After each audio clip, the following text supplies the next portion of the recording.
C'est C'est ça, c'est les original, applis hein. Wally. C'est original. Bonjour Allez, c'est Antonio. parti. Alors Bonjour bonjour à Antonio. tous. Bonjour Céline. Antonio, merci pour ton phallus dans l'oreille. Ça me va tout à fait. Alors, nous sommes là pour parler d'Elsa. Bonjour à Euh, vous. voilà. Elsa Kayat, elle était médecin, psychiatre et psychanalyste. Dans ses essais, elle traitait surtout des rapports au couple, un homme, une femme et quoi, chez Payot en 2007. Ou encore le journaliste de Charlie Hebdo. Alors, elle a fait un livre avec toi, Le désir à la putain, sur les enjeux cachés de la sexualité masculine, en 2007 également. Elle était collaboratrice de l'hebdomadaire satirique Charlie Hebdo. Elle tenait la chronique Divan 2 fois par mois, abordant des sujets tels que violence, mode d'emploi, genèse de la Shoah, l'état de vie ou de mort ou autorité parentale. Elle a été assassinée lors de l'attaque du siège de Charlie Hebdo dans le centre de Paris le 7 janvier 2015.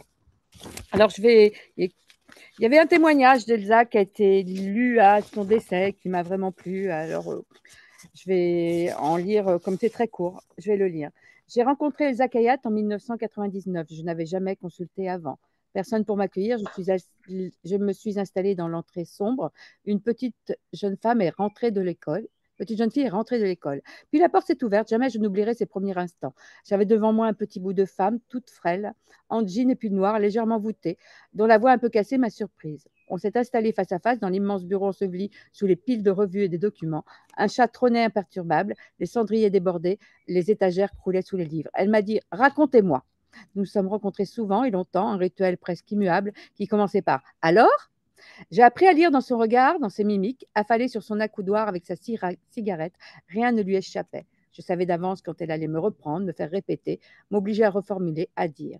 Si je tentais l'esquif, elle était toujours plus futée que moi. Elle a été mon miroir à la fois bienveillant et sans complaisance. Mon regard sur le monde n'a jamais été le même et ma vie en a été transformée. Alors qu'il est, Dieu est peut-être déjà sur le divan d'Elsa. Pourquoi vous raconter cette histoire? Quel rapport a-t-elle avec Elsa? En apprenant à découvrir son univers ces derniers jours, il m'a soudain semblé que cette histoire était très kayatienne. Oui, Elsa. Alors, tu as connu Elsa, bien évidemment, puisqu'il y a eu un film, ton film dedans, elle est dedans, mais tu la connaissais aussi de Charlie, euh, chez Charlie. Que peux-tu nous dire, Antonio, d'Elsa? Alors, ben, en fait, je l'ai connu avant, bien avant qu'elle entre à Charlie, puisque je l'ai connu, disons, au début des années 2000. Euh, C'est-à-dire que je voulais faire un film avec une prostituée qui s'appelait Momo, une prostituée de la rue Saint-Denis. Et en fait, je ne voulais pas juste faire un portrait d'une prostituée, mais j'étais impliqué, c'est-à-dire voilà, j'étais fasciné par la figure de la prostituée, je l'assumais. Et je me suis dit, pour comprendre ça, il fallait que je cherche une parole de psychanalyste. Donc j'en ai cherché plusieurs, j'en ai contacté deux ou trois ou quatre, qui tous ont refusé pour diverses raisons. Et donc, puis un jour, de fil en aiguille, enfin, il se trouve qu'à cette époque-là, j'allais voir enfin, une psychothérapeute et qui m'a dit, ah ouais, je connais quelqu'un qui pourrait peut-être accepter, qui a écrit ce livre, justement, une femme, non plus une femme égale quoi. Et donc, j'ai lu le livre et je suis allé rencontrer Elsa en lui proposant de participer à mon film. Elle a tout de suite accepté. Donc là, c'était un trio qu'on avait constitué, moi, la psychanalyste et la putain, en gros. Voilà, c'était ça. Et ce film, alors j'ai filmé. Ce film, on n'a jamais réussi à le faire. Mais voilà, entre-temps, on en a fait un livre avec Elsa, donc ce livre dont tu parlais, Le désir de la putain. Ensuite, bah, on a sympathisé, Elsa, et puis Charles, de Charlie Hebdo, et puis Iris aussi. Et puis, donc, c'est là, à ce moment-là, que quelques années plus tard, elle est entrée comme chroniqueuse à Charlie par mon intermédiaire, parce que c'est moi qui lui avais fait rencontrer les gens de Charlie. Donc elle était très heureuse de faire cette chronique. Elle faisait une semaine sur deux. Hein. Ça, je sais qu'elle prenait beaucoup de plaisir. C'était très important pour elle. Et voilà, donc c'est comme ça que je l'ai rencontré. Ensuite, il y a eu l'attentat. Ensuite, après l'attentat, un producteur m'a convaincu de refaire quelque chose avec ces images d'Elsa.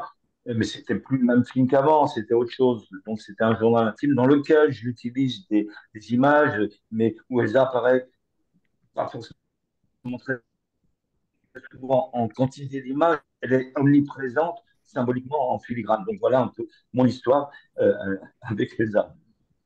Quand on lit ces livres, alors moi j'en ai lu quelques-uns, mais pas tous, on sent une femme qui ose, une femme qui a une force et une puissance déjà féminine de sa personne et puis analytique.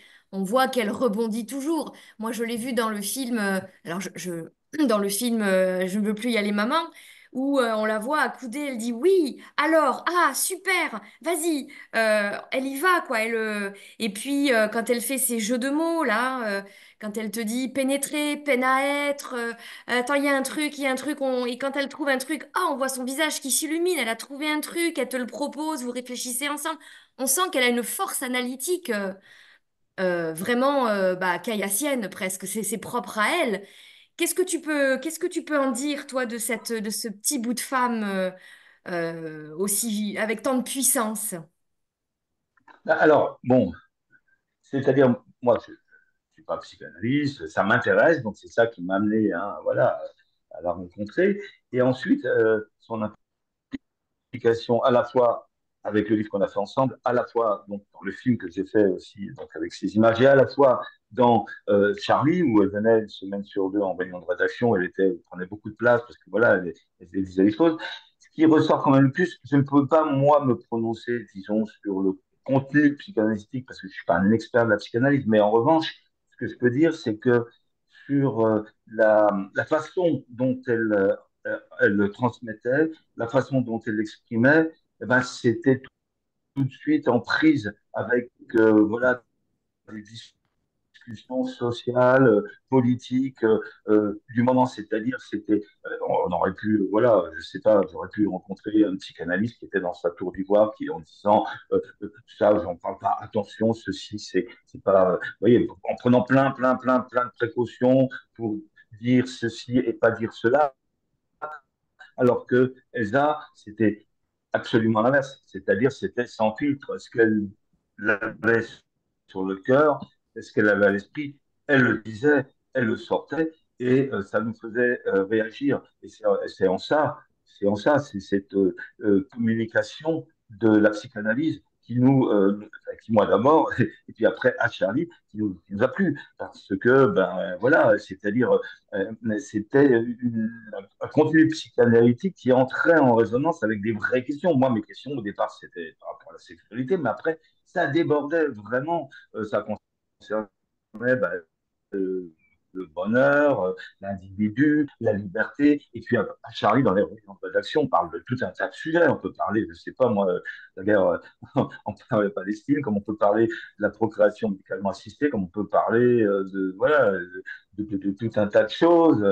Et à chaque fois, elle apportait son point de vue et ça nous surprenait. Alors, ce point de vue, parfois, il nous faisait rigoler parce qu'évidemment, avec ces jeux de mots, disons, quand elle sort un jeu de mots, l'italien, la première réaction, c'est qu'on sourit, on rigole. Puis après, dans ce second temps, on se dit, ah, mais ouais, finalement, c'est pas si con que ça. Puis dans un troisième temps, ben, ça nous fait réfléchir et puis on se dit, ah, bah oui, finalement, ça ouvre des portes qu'on n'avait pas, voilà, osé ouvrir ou qu'on n'imaginait même pas auparavant. Donc voilà, c'était cette façon d'entrer, je dirais, dans la réalité et dans la politique aussi, politique au sens très large, effectivement, c'est-à-dire tout ce qui concerne la société, voilà, d'entrer la psychanalyse là-dedans. Et ça, je trouve que c'était effectivement c'est pas une parole forcément fréquente. Hein, voilà. Oui, tout à fait. Nous, on voit beaucoup de psychanalystes, hommes ou femmes, hein, qui se protègent, comme tu dis, dans le politiquement correct de ce qu'ils peuvent dire, de ce qu'ils peuvent faire, de la manière, la posture qu'ils doivent avoir. Et on sent qu'Elsa est une femme et une analyste hors cadre qui ose, tout en ayant un cadre intellectuel dans la psychanalyse, dans l'écriture. Mais on sent vraiment que c'est celle qui ose. Et en plus, je vais parler un peu dans son lexique à elle, et qu'on n'a rien à foutre. Oui, tout à fait, tout à fait.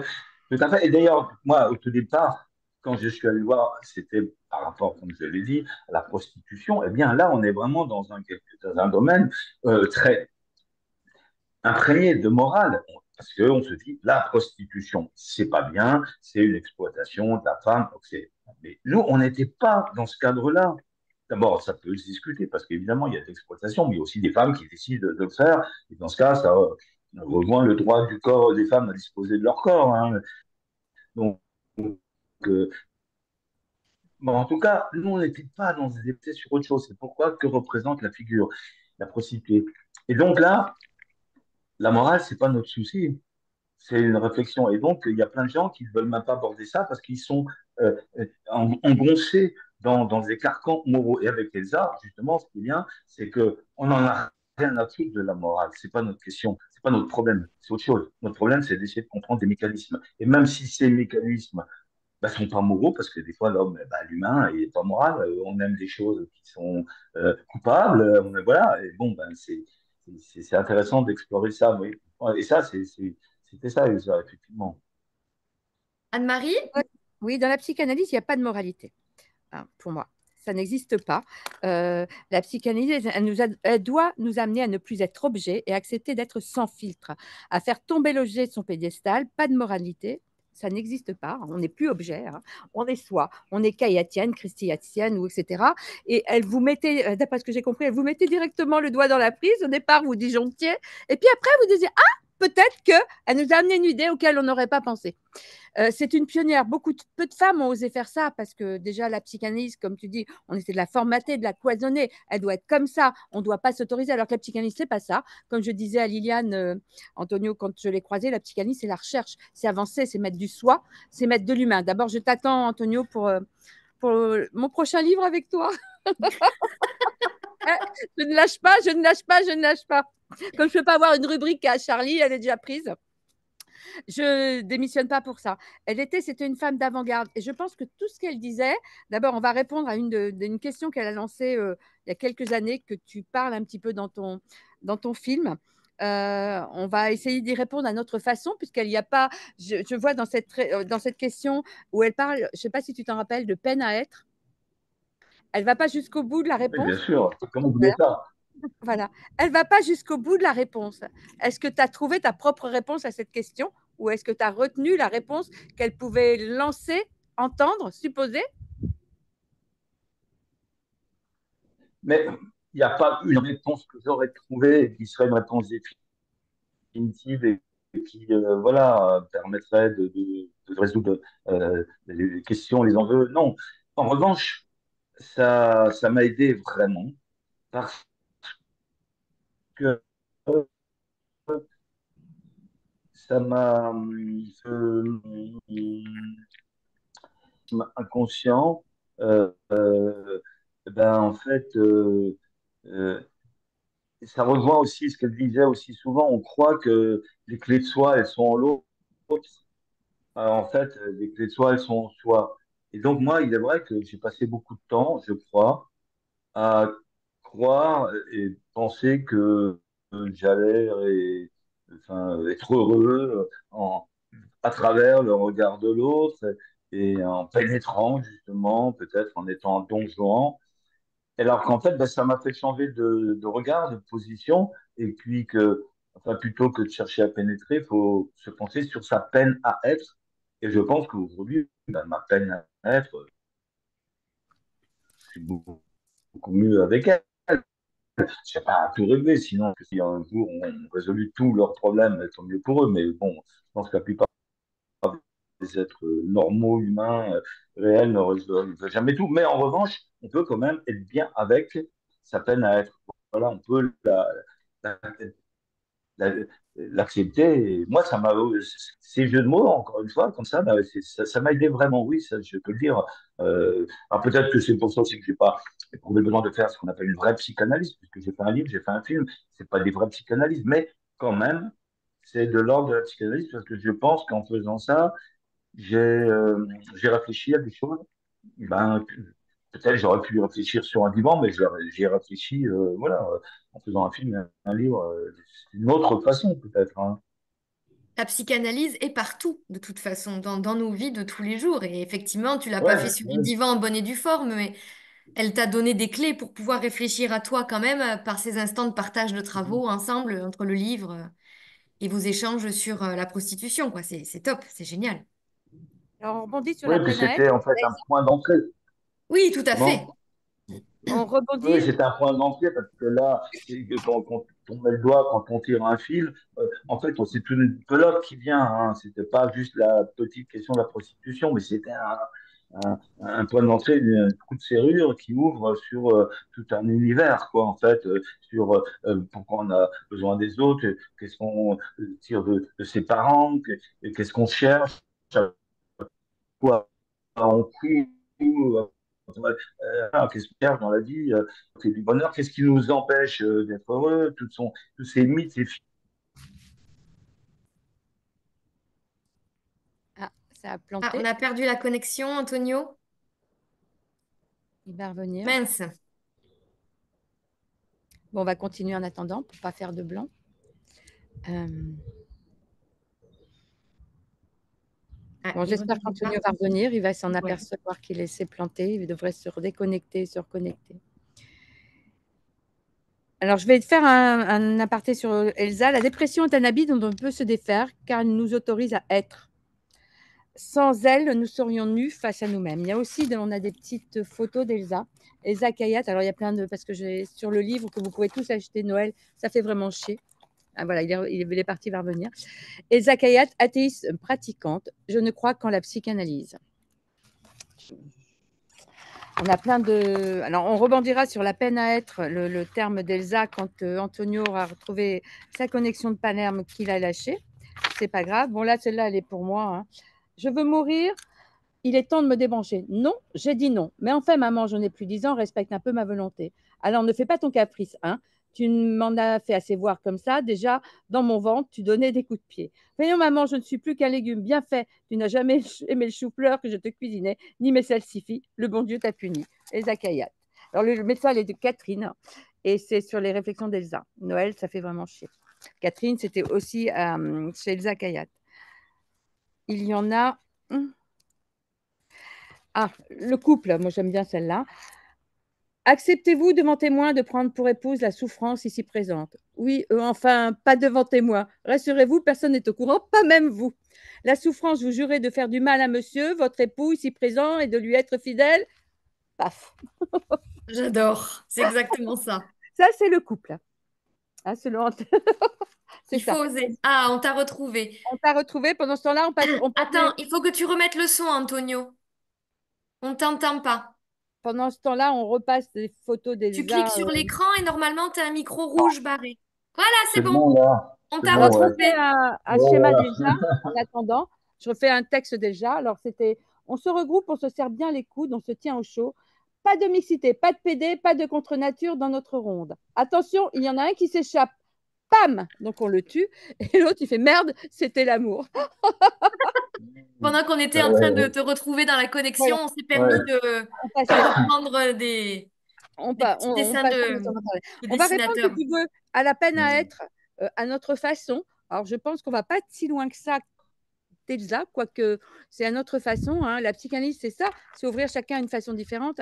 Alors, dans la sexualité, on veut être introduit, en fait. On introduit, ou on veut être introduit, si c'est la femme, peu importe. Hein. C'est une histoire d'introduction, c'est-à-dire on cherche la partie de nous, féminine ou masculine, que l'on n'a pas, le phallus ou le vagin, enfin peu importe. Mais en même temps, quand on s'aperçoit qu'on a les deux, on s'aperçoit que la sexualité, elle est là réellement que pour la procréation, pour faire des enfants. Tout le reste, alors je ne dis pas qu'on peut faire de la sexualité tout seul, quoique, d'une certaine façon, c'est aussi possible. Mais ce qu'on va chercher dans cette peine à être, dans l'autre, à ce moment-là, chez beaucoup de personnes, on va chercher de quoi nous compléter. Alors que quand on a compris qu'on avait déjà tout, on ne va pas chercher la même chose. Ou alors on va le chercher temporairement, mais comme on dit avec Céline, nous on rend nos jouets. Voilà, on emprunte, mais on rend. Tu vois ce que je veux dire? Donc, c'est cette peine à être. On a l'impression de ne pas être complet, qu'il nous manque quelque chose, et on va chercher ce quelque chose, soit en voulant se faire introduire, soit en se faisant pénétrer.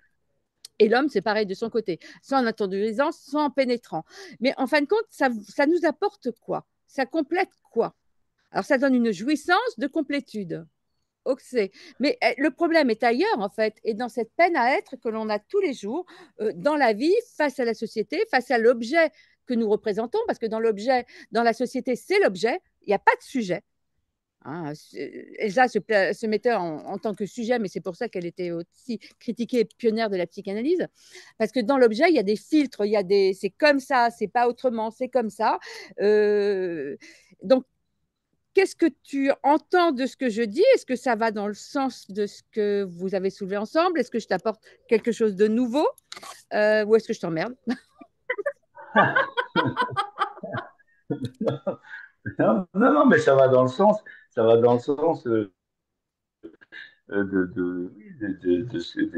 de notre réflexion. Dans notre livre, c'est une discussion. Donc, dans cette discussion, c'est-à-dire, c'est pas simplement moi qui pose des questions et Elsa qui répond. C'est une discussion. Dans cette discussion, moi, des fois, si je comprends pas, je dis, bah, non, je comprends pas, ou alors ça m'échappe.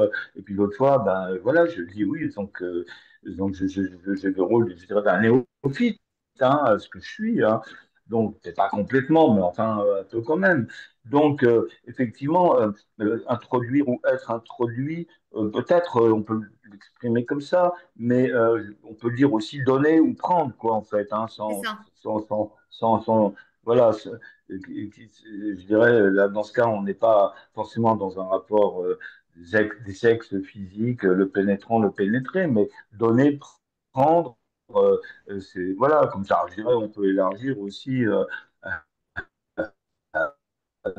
des- des- l'amour, je dirais, voilà.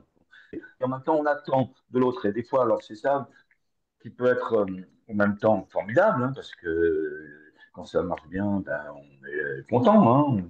On donne de l'amour et on reçoit des signes qu'on interprète comme des signes d'amour.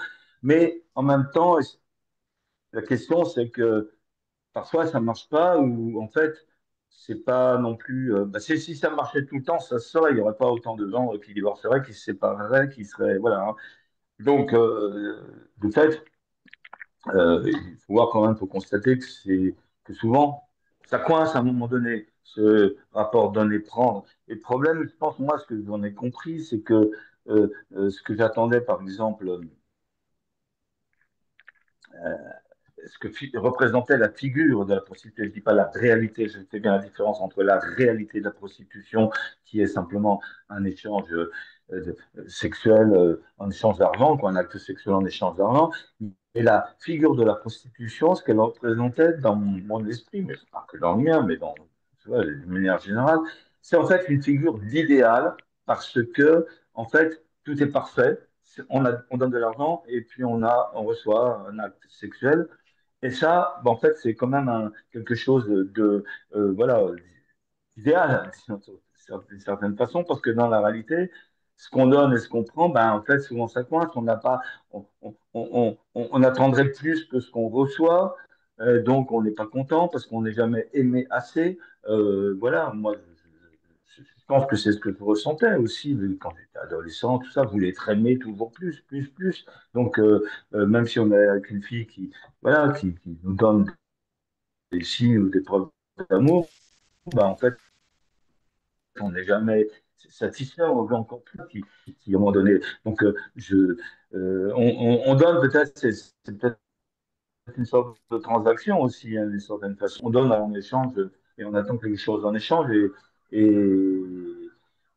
et puis on croit, ce que je disais aussi, on croit que l'autre a les clés de son être. On croit peut-être qu'on va résoudre tout dans cette transaction affective, en fait. Affective, attend du sexe qui résolve toutes nos angoisses, en fait. Hein, et voilà, et ça marche pas forcément. Ça marche pas forcément. Peut-être parfois ça peut marcher, mais souvent ça marche pas. Donc voilà, donc oui, ça résonne en moi et ça m'a ça, ça m'a fait comprendre. Alors tout ça, c'est paradoxal parce qu'en même temps, euh, quand on dit ça comme ça, on a l'impression de dire bon bah finalement l'amour, la sexualité, c'est quelque chose qui est un peu négatif, qui marche pas, qui manque mal, alors qu'il y a plein de fois où ça peut être formidable, effectivement. Bon ben voilà, mais c'est les deux en même temps, hein, c'est les deux. C'est à la fois formidable et en même temps décevant. C'est ça, mais c'est la vie en fait. C'est-à-dire moi ce qui ça m'a fait comprendre, c'est aussi que la vie est faite de contradictions, en fait. Hein. On attend un idéal et en fait, on n'a jamais un idéal dans la réalité. Hein. Voilà. Et donc, il faut se démerder avec cet idéal. Et dans cette dualité donner-prendre, bah, faut pas attendre trop.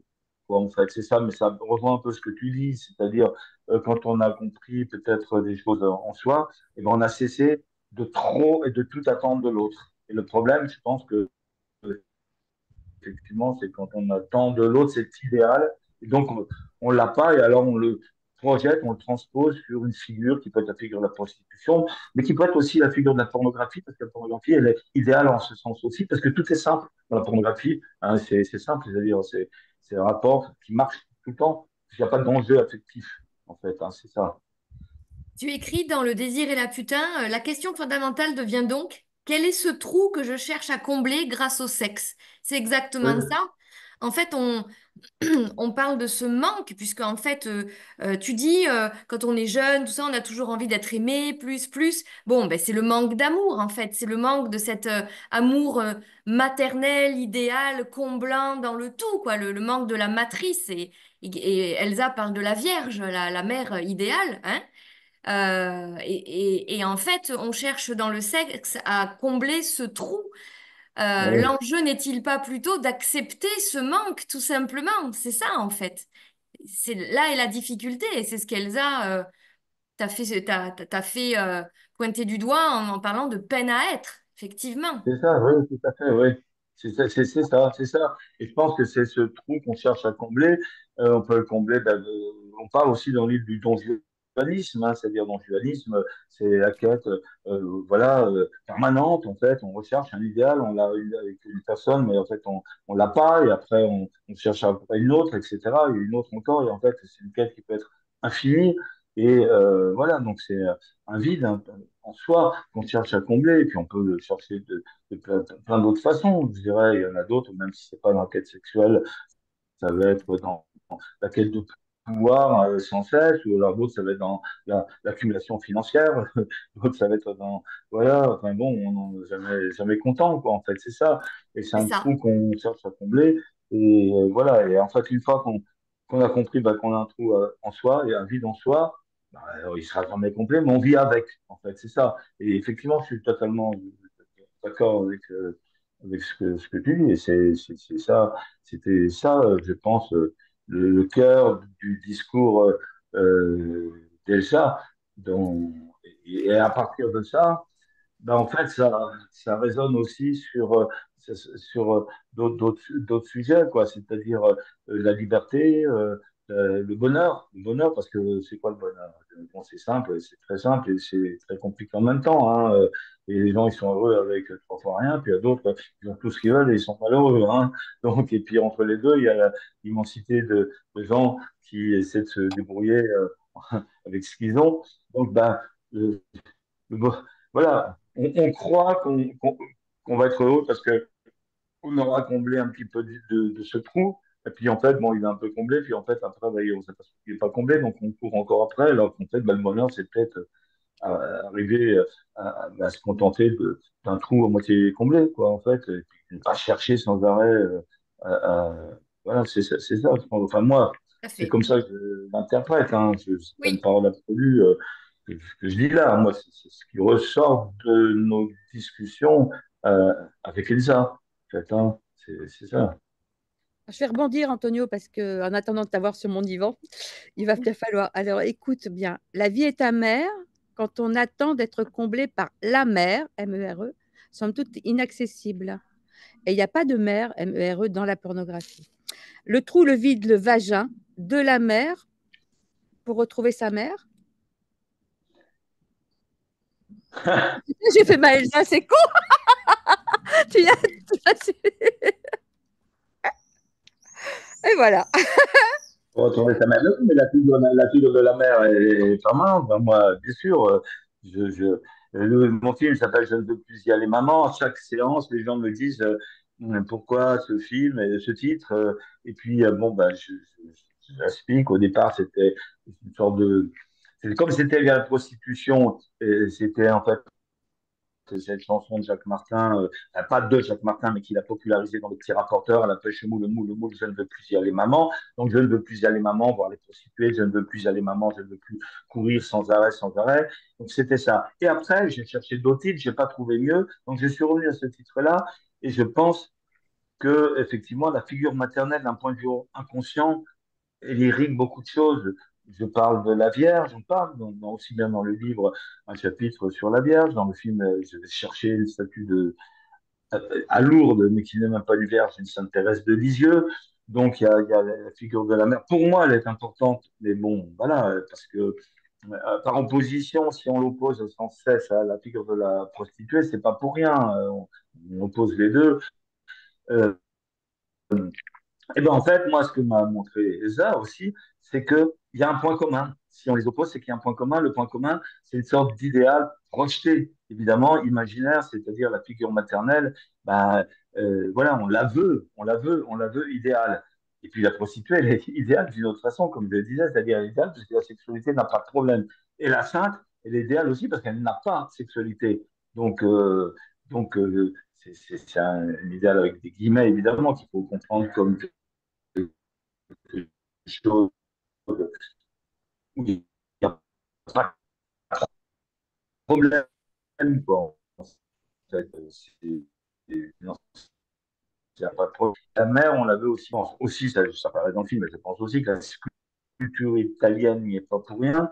Donc, en ce moment, je suis en Italie, je vois bien le message, c'est né, grandi dans une culture italienne, c'est encore plus fort parce que la figure maternelle de la sainte et puis de la sexualité par opposition, on est imprégné de ça, quoi. Donc, et puis effectivement, puis de toute façon, je veux dire, je le ressens, mais c'est pas moi qui est formalisé, il y en a plein d'autres. Voilà, figure Freud aussi, hein, je l'ai dit, écrit, voilà, c'est genre Bataille aussi, il a parlé de la figure de la... effectivement, donc la mère, oui, ouais, ouais, la mère est là partout, quoi. On est tout et son contraire en même temps, Antonio, hein. Donc c'est pour ça, elle te renvoyait à toi-même en te disant tout, elle te renvoyait en contraire de ce qu'elle disait, pour justement que tu trouves toi ta propre réponse. C'est ça en fait, c'est te booster, te mettre, comme je dis, le doigt dans la prise pour qu'à un moment tu te dises ah mais non, mais moi je veux aller dans ça alors, et ça soit pas forcément. Alors c'est ce que je dis, moi la réponse elle est dans tes tripes, elle est pas dans le cerveau. Même si on joue avec les mots, c'est pas là qu'on Ah va oui, chercher la réponse. ouais. Bah, les deux, ouais. Les deux, elle est dans les tripes, mais les tripes, s'il n'y a que les tripes, s'il n'y a pas le cerveau, ça va, est-ce que ça marche? Non, je crois faut les deux. Enfin, s'il y a le cerveau, s'il n'y a pas les tripes, ça ne marche pas, je pense, effectivement. Mais s'il y a c'est une interaction entre les deux, quoi. Bah, les jeux de mots, tout ça, c'est quand même le cerveau. Mais après, le cerveau, bah, il réveille les tripes, c'est-à-dire, tout d'un coup, il y a quelque chose dans les mots qu'on ressent. Les mots, c'est à la fois abstrait, mais en même temps, ça réveille des choses très concrètes, quoi. Puis dans le flot de mots qu'on peut soi-même dire, exprimer ou écouter ou entendre, ben, il y en a quelques-uns qui vont tout d'un coup faire un petit flash, quoi. Et ceux-là, ben, qu'on va entendre, et ce sont ceux qui vont actionner les fibres sensibles, quoi, en fait, hein, les tripes, donc. Moi, je sens quand je lis et quand j'entends Elsa qu'elle travaille quand même énormément, alors avec son cerveau, certes, parce que c'est une grande femme, mais avec son intuition, avec bah, ses émotions, avec ses tripes, comme on dit nous. Quand on la lit, on sent que on avance dans sa lecture, ça vient toucher en nous. Elle a beaucoup d'intuition, elle va chercher des pistes, quand elle te parle dans le film Je ne veux plus y aller maman, là, quand tu te sers des bandes que tu avais fait avec elle des années avant, on sent que tu vois même ces jeux de mots, quand elle les sort, ah tiens, ça, c'est une intuition, quoi. Elle y réfléchit pas un quart d'heure. Quand elle se sort ce peine à être et pénétrer, là, on voit que c'est pim, du tac au tac, quoi. Elle te le sort comme ça. Euh, c'est là où elle est brillante, je pense, c'est elle se sert énormément de son intuition analytique et de ses tripes. Alors, moi, je sens beaucoup plus la femme dans l'émotion, dans ses intuitions, que l'intellectuel qui va réfléchir longtemps à quelque chose. Elle le sort et puis on verra bien, quoi. Et ça, il en est de ses émotions et de ses tripes à ce moment-là, plus que de la penseuse, même si c'est une grande penseuse. Voilà. C'est pour ça que je la trouve, moi, percutante. C'est parce que on sait pas d'où ça sort, mais pim, elle te lance ça et on arrive toujours à en faire quelque chose ensemble, finalement, quoi. C'est génial. Oui, oui, bien sûr, oui, je suis d'accord. Je suis d'accord, c'est les tripes, hein, c'est l'émotion. Alors, c'est pas, oui, je pense qu'effectivement, c'est l'émotion le point déclencheur, mais comme je disais, c'est une interaction dans le sens où quand il y a l'émotion, tout de suite, il y a les mots qui donnent un sens à cette émotion. Si l'émotion n'était pas suivie de verbalisation, de langage, ça n'aurait pas Et bien on sûr, n'en tirerait rien de plus, quoi. Voilà. Hein, et c'est la force de pouvoir associer l'émotion à la verbalisation, quoi. Et l'un sans l'autre, voilà, la verbalisation sans l'émotion serait pure, voilà, théorie qui servira à rien. Et l'émotion sans la verbalisation, ben, on n'en ferait pas grand-chose non plus, quoi. Ça resterait que de l'émotion. Alors que quand tout il y à a les fait. deux, et ça, c'est ce qu'effectivement que ça faisait à merveille. Là, eh ben, si c'est une émotion ben, négative, hein, genre on est en colère, on est malheureux, on est triste, eh ben, en fait, grâce à la verbalisation, on peut en faire quelque chose de mieux, de plus positif. C'est-à-dire, vaut mieux être heureux que malheureux. Hein, vaut mieux être joyeux que triste. Donc, c'est en ça que, effectivement, l'émotion verbalisation euh, m'a servi, quoi. Moi, ce que j'adorais de chez Elsa, c'est quand je la vois là dans ton film, c'est elle sent que tu arrives à quelque chose, tu parles, tu fais ton truc, toi, tu essayes de réfléchir, et puis elle te dit ouais, ouais, ah ouais, l'air de dire allez, vas-y, t'es en train de sortir quelque chose. Et il suffit d'un mot et d'une intention de sa part, et pim, tu fais tes connexions, quoi. Et là, je dis, c'est là où est sa force, quoi. C'était merveilleux, ça. Ah oui, oui, tout à fait.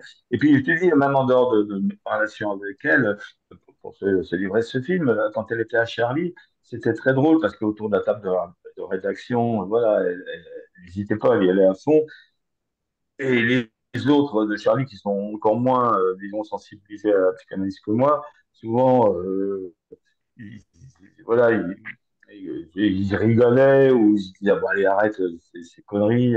Mais là, elle a rajouté encore plus une couche, hein, c'est-à-dire elle montait d'un ton et puis elle en remontait, du coup, et très vite, elle prenait toute la place dans, pendant 10 minutes autour de la salle d'action, vu tes pas faire, ça c'était très drôle. Et du coup, après, on attendait le moment Elsa pendant la réunion de rédaction. Quoi. Il y avait souvent le moment Elsa où alors là, elle faisait son clash. Et puis en général, c'était, enfin, moi je trouvais que c'était souvent très, très pertinent. Et justement, souvent, d'autant plus pertinent que c'était pas politiquement correct. Quoi. Quand on parlait, par exemple, là, on parle de la prostitution, Charlie, beaucoup de gens sont abolitionnistes. Ils trouvent qu'il faut interdire la prostitution. Et moi, Elsa, moi, je dis, bah, c'est aux femmes de décider. Et ça, justement, elle était totalement en contre-courant pour l'histoire de procréation médicale assistée aussi, enfin, pour plein de choses comme ça. Et, disons, l'histoire du politiquement correct, c'était pas du tout son problème. Et moi, je trouve que c'était vraiment, vraiment bien, quoi. Et elle l'affirmait haut et fort, quoi. Donc, c'était pas du tout une psychanalyse déconnectée voilà, des enjeux politiques et des enjeux de société, quoi. Et c'est ce qui faisait sa force, à mon sens. Mhm.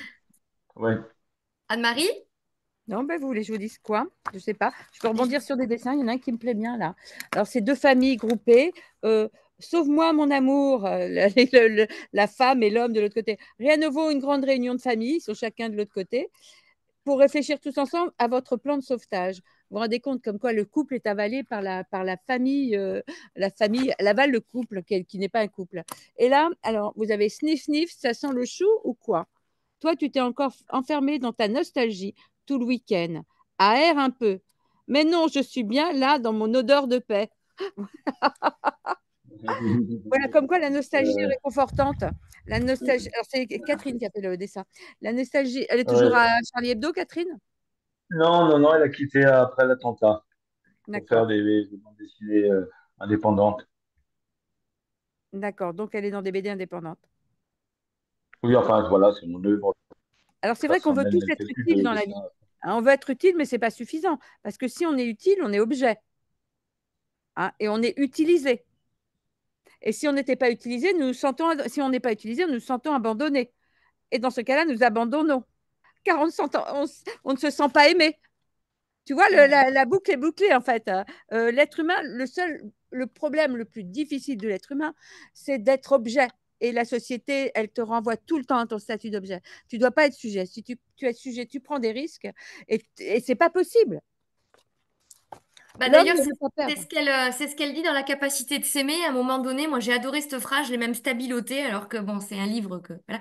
Moins l'homme se pense et plus il se vide, plus il bloque ses émotions et investit son énergie dans une carapace destinée à se protéger des autres, ce qui, du même mouvement, va bloquer son accès à lui-même, à chercher le regard, entre parenthèses, et l'amour de l'autre, par peur de s'effondrer lui-même et de connaître le champ de ses souffrances. C'est exactement ça la définition de l'objet. On s'écarte de nous-mêmes, on réfléchit même plus à nous. C'est métro, boulot, dodo, moralité, règles, lois, éducation, enfin c'est tout ce qui nous cadre et qui nous détermine petit A, petit B, enfin voilà. Et, euh, et ça, elle le dit souvent dans ce bouquin, là, La capacité de s'aimer, c'est que l'être humain se coupe de son unicité, de son individualité, par peur de se voir, en fait, de souffrir. C'est tellement plus facile d'être un objet qu'être sujet. Et regardez notre peine à être, on y revient toujours, en fait. C'est ça, elle le Mhm. disait très très bien déjà quand elle écrivait cet ouvrage, quoi. Ouais, moi, ce qui me plaisait aussi, c'est que justement, elle disait souvent, ce qui nous empêche d'être heureux, ce sont des histoires qu'on se raconte, des fictions. En fait, on se dit non, je vais pas faire ça parce que c'est pas bien, je vais pas faire ça parce que la société ne m'autorise pas, je vais pas faire ça parce que je suis trop jeune, je vais pas faire ça parce que je suis trop vieux, je vais pas faire ça parce que c'est pas autorisé ou ceci, cela, je vais pas faire ça parce que c'est pas moral. Bref, tout ça, ce sont des choses qu'on se raconte. Moi, des fictions. Et ce que je disais, c'est justement la fiction, c'est quelque chose qui fixe. Et ça m'a vraiment beaucoup fait réfléchir. Et effectivement, et dans mon film, je pars à la recherche aussi d'une fiction intérieure, personnelle, quelque chose, et ces fictions, en fait, c'est des tabous, c'est des dogmes intérieurs. Et sans ça, je pense que ça rejoint aussi le discours de Charlie, parce qu'on dit Charlie, un journal iconoclaste qui détruit les icônes. Et, il y a eu l'attentat, les amis ont été tués parce qu'ils ont représenté une image interdite aux yeux de certains, l'image du prophète Mahomet qui ne serait pas représentée. Donc on détruit, en fait, on déboulonne des icônes. Et en soi, on a tous des icônes intérieures, des fictions qui nous empêchent. On dit on ne doit pas faire ceci, pas faire cela. Et effectivement, la parole d'Elsa, c'est déboulonner ces fictions intérieures. Et la parole de Charlie, c'est le message de Charlie aussi, c'est ça, c'est déboulonner les idoles. Et sans ça, je pense que les deux se rejoignent. Tout à fait, tout à fait. Ce qui rejoint notre liberté à être, mais Ouais. c'est le combat d'une vie. Il faut sortir de ses acquis, en fait. Rien n'est acquis, il faut sortir de ses acquis. Euh, Qu'est-ce que j'ai là? Pour faire un à deux, il faut endosser la différence comme une faute, ce en quoi l'amour ne peut aboutir qu'au sacrifice. C'est Elsa, c'est pas moi. Hein. Bon, on avait Moi, j'aurais compris. pu l'écrire. Et l'illusion dont la supposition de la haine ressort, euh, dont la supposition de la haine ressort. Faire la différence entre ce que l'on se reproche et ce que l'on reproche à l'autre dans un courant de séparation, d'unification. Elle a dit plein de Alors, choses. Hein. vous Elle me avez parle 4 heures. Tu en penses quoi, Anne-Marie? Tu as 4 heures. quand on est dans la merde. Remettre en cause celui ou celle que la mélancolie concerne revient à le tuer symboliquement. Ah oui, Ah, parce que la mélancolie, elle contient l'être qui la ressent. elle C'est son comble, mode. elle comble, Elle comble, voilà. C'est son mode de elle comble fonctionnement. un vide. Elle comble un vide qu'il ne veut pas ressentir. Donc, s'il n'y a plus la mélancolie, il n'y a plus rien. Bah, c'est encore une fois l'histoire de combler un trou, hein.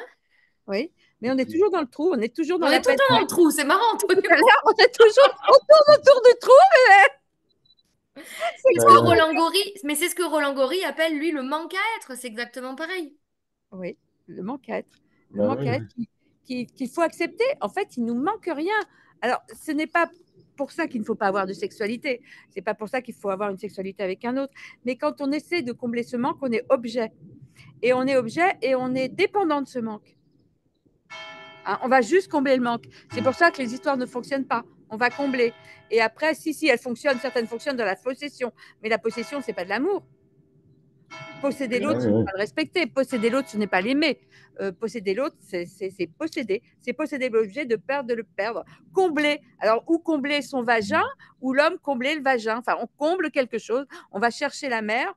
Et on comble toujours, on est dans la matrice, on est tout le temps en train d'essayer de combler quelque chose pour ne pas perdre. On rejoue sa naissance inlassablement, on rejoue le moment où on pose le bébé à 1 mètre ou à 10 mètres de la maman et ses premiers pleurs où on arrive tout de suite, oh non, non, non, non, non, faut le rassurer. Mais toute notre vie, on est là, non, non, faut rassurer le bébé, faut rassurer le bébé. Alors qu'en fait, le bébé, il faut simplement lui apprendre qu'il va souffrir et qu'il aura peur et que c'est comme ça. Oui. Bah oui. Allez-y, je vous Ouais. laisse lancer parce qu'il ne faut pas me laisser parler toute seule. Hein. Ah bah voilà. Moi, je crois qu'on tourne, on tourne autour des idées principales d'Elsa. De toute façon, enfin, On tourne principales, autour elle du en trou, avait plein, mais on tourne autour du trou, c'est l'idée. on tourne autour du... Faut pas tomber dedans, Faut pas quoi. tomber dedans. Bah non, c'est ça. Ah ouais. C'est dangereux, je trouve, en même temps. Hein. Ça dépend quel trou. Ouais, ouais, ça aspire en même temps. Hein. Si on tombe Ah, dedans. le trou te ferait monter une aspiration. Euh, Si on tombe dedans, on peut s'y perdre, on peut s'y noyer. ah, Donc c'est c'est pour ça, intéressant. il faut le maîtriser. Il faut maîtriser. On a tous un trou. Il faut le maîtriser. Faut plutôt que si on dit c'est une illusion de chercher sans arrêt infiniment à le combler, en même temps, ben voilà, faut l'accepter. Mais en même temps, si on si on T'as peur de faut t'y rester au noyer, bord, toi. peut-être, je sais pas, parce que voilà, on peut faire de Mais non, si, on peut si pas. on T'y noyer, si c'est peur de on souffrir. C'est peur de souffrir. Moi, Tu pour ne ma vivras part, pas. ouais, pour ma part, je pense que parfois, alors je suis pas masochiste, attention, hein, mais il faudrait y tomber dans ce trou parce que c'est là où on y voit toutes nos ombres et elles sont nécessaires, nos ombres, pour se connaître, pour poser nos limites, enfin, il y a pour plein de choses, mais on n'est pas que lumière, on est ombre aussi. Et parfois, quand on tombe très bas, ça nous est arrivé à nous tous, j'imagine. C'est là où on apprend le plus de choses sur nous. Il faut accepter de tomber, je pense, parfois. Parce que parfois, même à condition de savoir ressortir, hein, effectivement. Faut accepter de tomber, faut savoir en sortir, parce que sinon on reste oui, coincé là, comme dans un ah entonnoir. oui, Et voilà. oui. Mais Puis si tu travailles on sur ce se que dit tu qu'on vois ne dans ce pourrait pas trou, avoir. Les gens qui sont malheureux après, si tu travailles sur oui. ce que tu vois Les dans gens ce qui sont trou, malheureux, justement, dans ce vide, ils tu cherchent à grandis et sortir, tu en mais sors. Le tout est d'en sortir, je suis ouais, d'accord. c'est Essayez. ça. Oui, c'est vrai. Ouais. On en Alors, sort, on en sort. il y a des Tout le monde a gens... peur d'être. Allez-y. Non, non, vas-y, Anne-Marie. Tout le monde a peur d'être avalé dans ce trou, mais ça, c'est un principe. C'est comme la peur d'être réavalé par la matrice et de ne plus naître, de ne plus être. On est encore dans la peine à être. On tourne autour du trou et on reste dans la peine à être inlassablement. On a peur de ça, mais tombons dans le trou, en fait. J'ai envie de dire, tombons dans le trou. C'est Ben, quoi le problème? tombons. Il faut... Non, parce que le trou, il peut être, c'est-à-dire tombons quoi dans nos,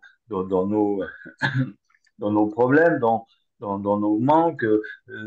Si on, ça dépend si on est bien ou pas avec, parce que je sais pas, il y a des gens, je pense, ils, ils sortent jamais et ils sont dépressifs, ils sont, voilà, je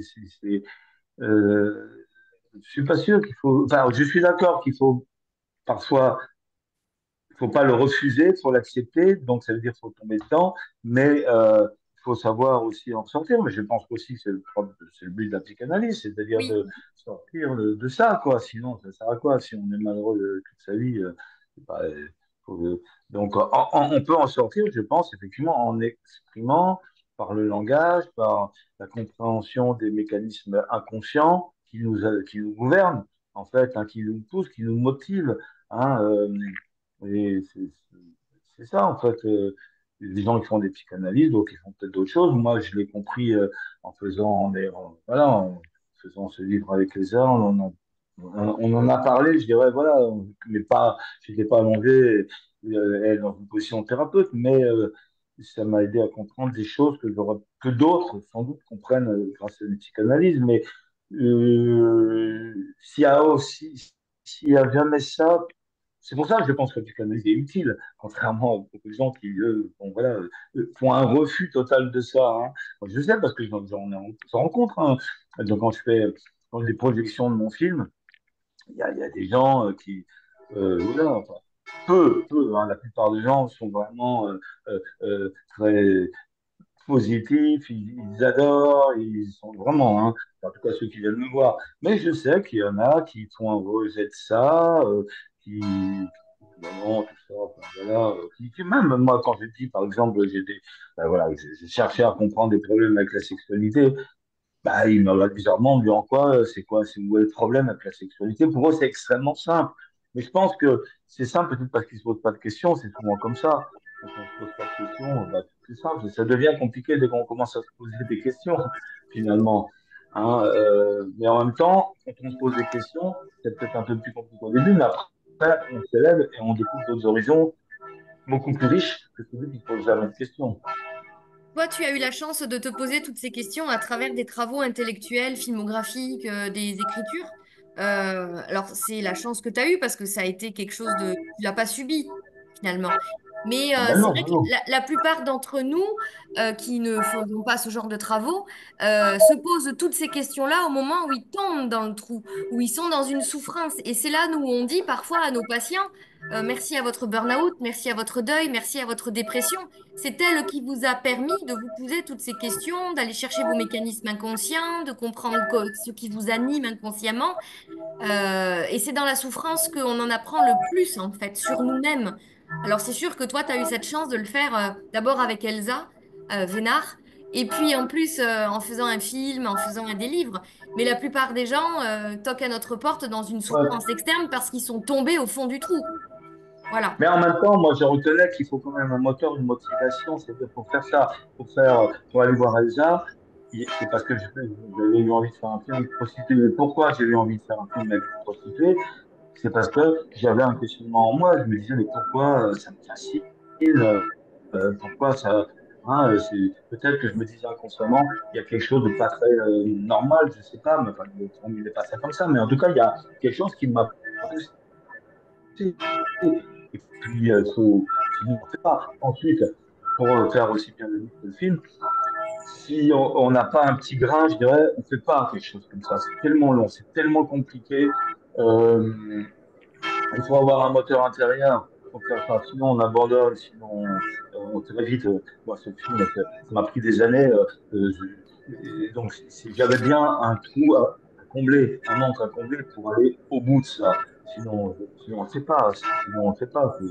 Et c'est trop difficile pour qu'on mène à bout un projet comme ça si on n'a pas une vraie motivation. Et la vraie motivation en soi, eh ben, par des tripes. C'est-à-dire, ouais, voilà, c'est pas forcément une souffrance, mais je dirais, oui, un petit truc, il faut être un peu, Ouais. ouais, faut un petit grain pour faire ça, sinon, je sais pas, c'est pas possible. Comme quoi, il faut bien un brin de souffrance pour pouvoir chercher en soi quand même. Il faut Oui, pas la et rejeter, cette voilà, souffrance. voilà, on veut être mieux. Peut-être, je ne veux pas dire qu'on est forcément malheureux, mais on veut être mieux que ce qu'on est, quoi. Bah, Voilà, c'est bien ça. sûr, bien Ah sûr. ouais, C'est comme dit Anne-Marie, sur le canapé avec Netflix, un pot de Nutella et le chat sur les genoux, on se pose pas de questions, tout va bien, hein. C'est quand ben on est un voilà, peu voilà. perturbé que... Ben oui. Voilà. Oui, oui, quand on cherche l'idéal, encore une fois, on en revient à l'idéal, la mère, la sainte, c'est ça. Donc, quand on cherche un idéal, sinon, bah, si on se rend compte, c'est pour ça, c'est les sexualités aussi, ça peut être extrêmement simple. Voilà, on peut se contenter de faire l'amour une fois tous les 6 mois, même 2 mois, je sais pas, moins ou plus, peu importe. Mais enfin, et les gens, ils sont très heureux comme ça. Puis il y a d'autres gens ben, on attend beaucoup. Alors, si on en attend beaucoup, peut-être que c'est bien parce qu'après, on peut avoir une vie sexuelle encore plus riche, qui apporte encore plus. Mais en même temps, on peut être beaucoup plus malheureux parce qu'on n'est jamais content. Voilà, il faut trouver ce qui nous convient le mieux. Exactement, à chacun sa recette. Alors, je vais vous lire Anne-Marie? plusieurs extraits du livre d'Elsa.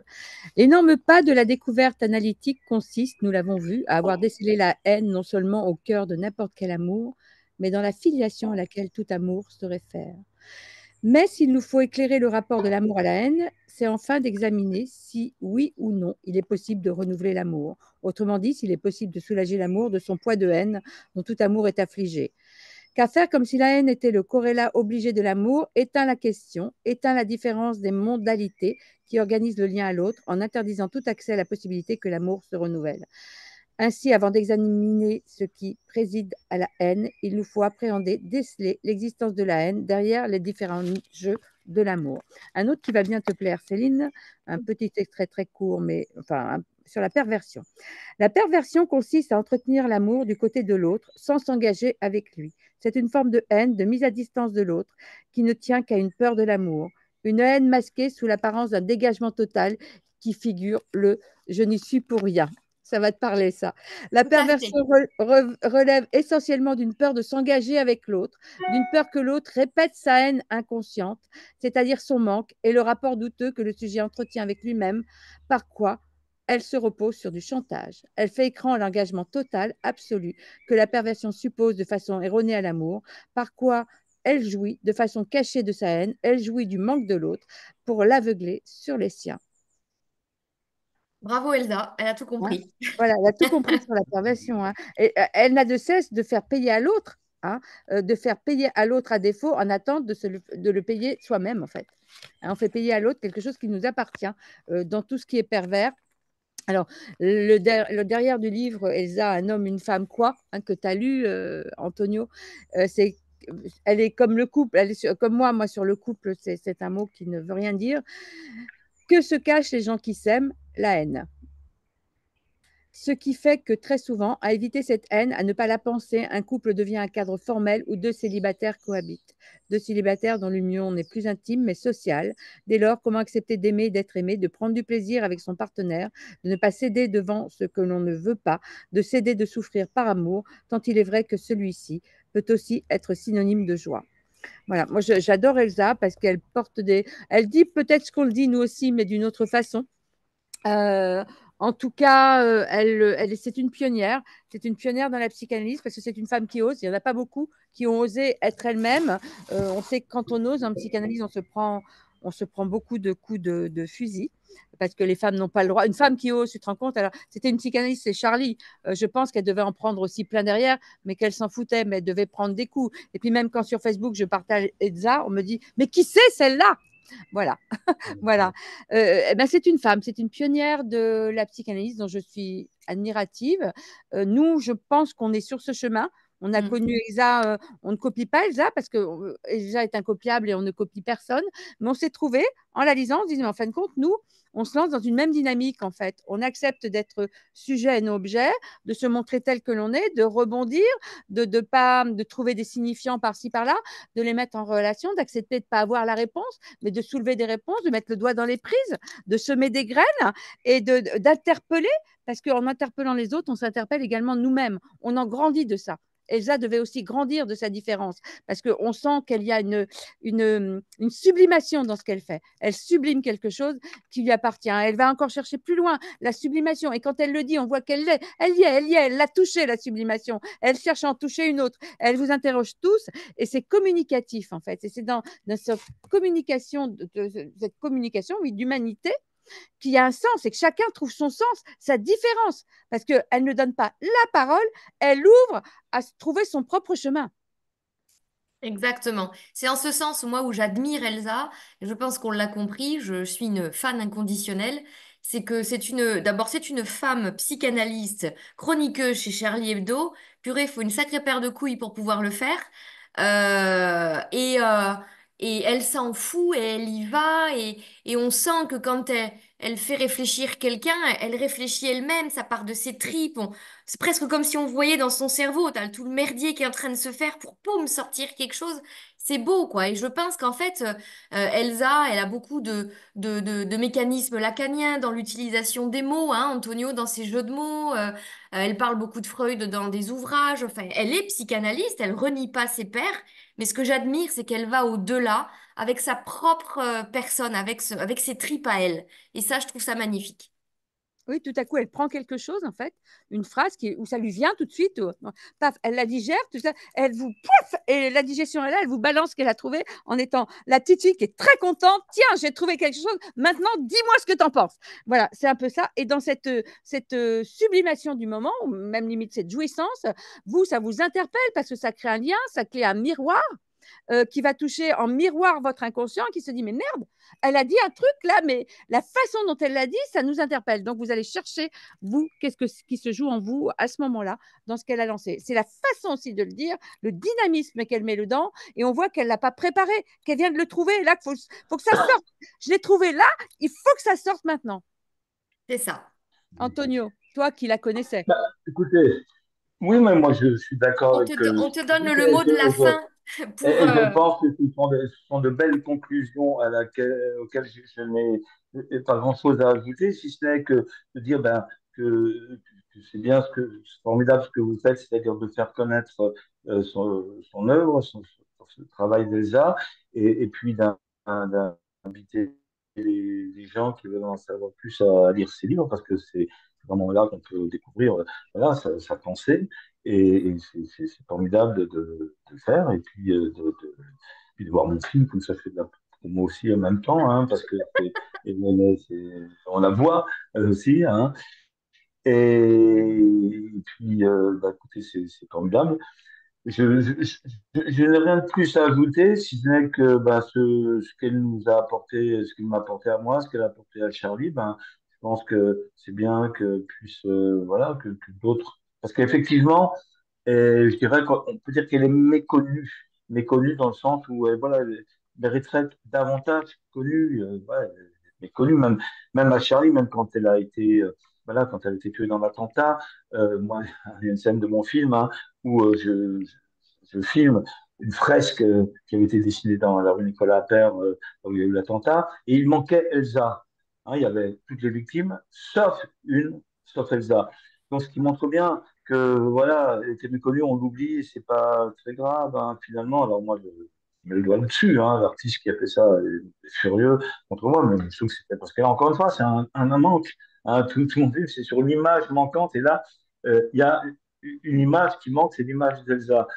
Donc, effectivement, voilà, donc le fait qu'il soit méconnu, comme d'autres, à Charlie aussi, le dessinateur Honoré, qui est un grand ami à moi aussi, était méconnu par mes dessinateurs. Souvent, il était oublié. Donc, c'est important voilà, de les faire connaître. Et bravo à ce que vous faites. Et moi, j'ai un plat de pâtes siciliennes qui m'attend là. Et Donc, ben voilà.